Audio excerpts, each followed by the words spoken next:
الرحمن الرحیم، ابھی جیل سے میری رہائی ہوئی ہے۔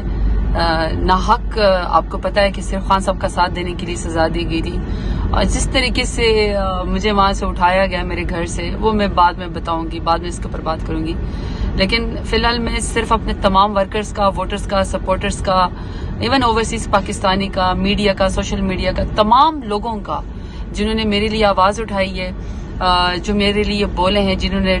پورے ٹرینڈ چلائے ہیں، جنہوں نے میرے لیے بات کی ہے، میں ان سب کا شکریہ ادا کرتی ہوں۔ آپ سب کی مہربانی ہے کہ میں آپ کو دعاؤں سے آج جو ہے واپس جیل سے باہر آئی ہوں۔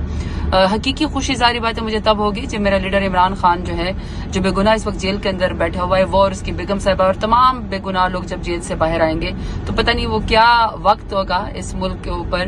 کمال کا ایک لمحہ ہوگا جب میرا لیڈر عمران خان باہر آئے گا، اور انشاءاللہ وہ باہر آئے گا۔ دوسرا جو ہے، اپنے ڈیرہ غازی خان کے غیور عوام کو بتانا چاہتی ہوں کہ آپ لوگوں نے مجھے ووٹ دیا، اور آپ نے اپنے ووٹ کی طاقت سے عمران خان کے نام پہ مجھے دوسری دفعہ پارلیمان میں پہنچایا۔ وزیر قبیلے کی بیٹی ہوں،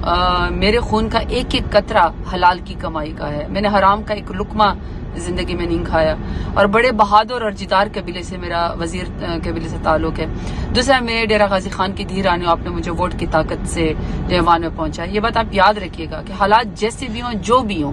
آپ کو ایک بات یاد رکھنی چاہیے کہ یہ گردن تو زرتاج گل کی کٹ جائے گی، لیکن اپنے لیڈر عمران خان سے غداری نہیں کروں گی۔ سیاست بھی عمران خان کے ساتھ ہے، وفا بھی عمران خان کے ساتھ ہے، جینا مرنا بھی اسی پارٹی پی ٹی آئی کے اندر ہے۔ عمران خان زندہ باد، پاکستان زندہ باد۔